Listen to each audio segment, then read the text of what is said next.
ধরে প্রণাম করতে হয় তোকে।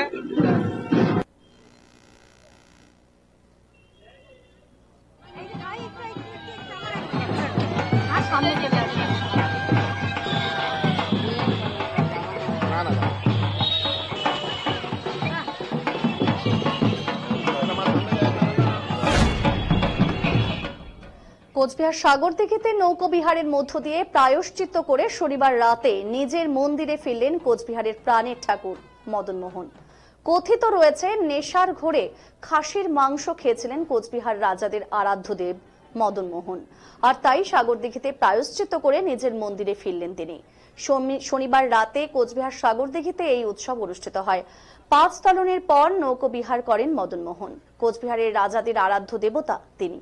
প্রচলিত গল্প অনুসারে ভগবান মদন মোহন বন্ধুদের সঙ্গে একবার মদন কামদেব পুজো দেখতে গিয়ে সেখানে পুজোয় ব্যবহৃত ভাঙের বড়া সহ মাদক খেয়ে নেশাগ্রস্ত হন এবং খাসির মাংস খান। এরপর নেশা কাটতেই বুঝতে পারেন তিনি ভুল করেছেন।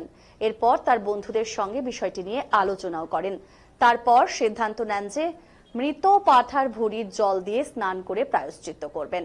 সেই মতো পালন হয় প্রায়শ্চিত্তের আচার। সেই রীতিমতোই মদন কামদেব পুজোর পরদিন সাগরদিঘিতে যান এবং পচা নারী ভুঁড়ির জল দিয়ে স্নান করানো হয় মদন মোহনকে। পরে তাকে ভালো জল দিয়ে স্নান করানোর পর সাগরদিঘির পূর্ব দিকের ঘাট থেকে নৌকোয় করে নামানো হয় এবং নৌকো বিহার করানো হয়। শেষে মদন মোহন বাড়িতে ফিরে আসেন। কোচবিহারের রাজ আমল থেকেই এই প্রথা চালু রয়েছে, আর এই উপলক্ষে প্রতি বছর ভক্তদের ঢল নামিয়ে দিন।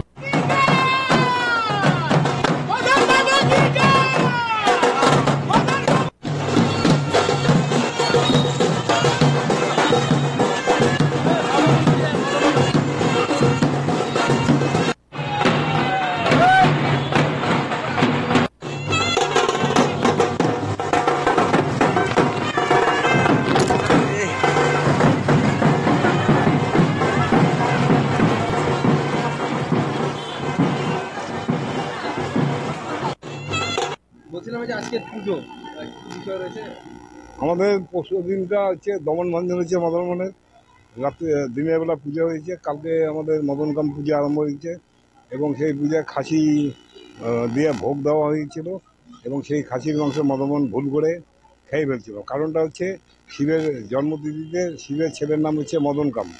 তা মদনকামের জন্মতিথিতে সমস্ত দেবতাকে নিমন্ত্রণ করছে, সঙ্গে বিষ্ণু নিমন্ত্রিত ছিল এবং বিষ্ণু হচ্ছে ভুলক্রমে উনি মানে ভাঙের খেয়ে ফেলে। খেয়ে ফেলাতে ওনার নেশা হয়ে যায়। নেশার পর ভুলক্রমে সে খাসির মাংস খেয়ে ফেলে। খাসির মাংস খাওয়ার পর তখন শিব বলল, বিষ্ণু তো সমাজ থেকে বের হয়ে গেল, তাকে তো সমাজে তুলতে হবে, তখন কি করে প্রায়শ্চিত্ত করতে হবে। তখন ওই শান্তেশ্বর, বানেশ্বর, গুঞ্জবাড়ির মদনমোহন আসে, সাগরদিঘি পাড়ে মদনমোহনের প্রায়শ্চিত্ত হয়েছে।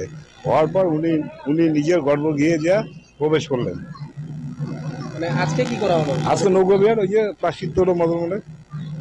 এটা কতদিন থেকে চলে? এরা মহারাজের আমল থেকে চলে আসছে।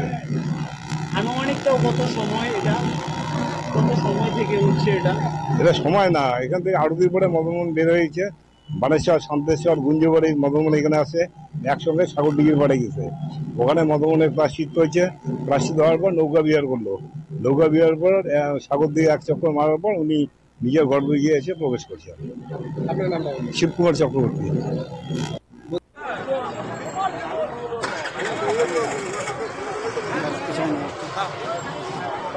খাই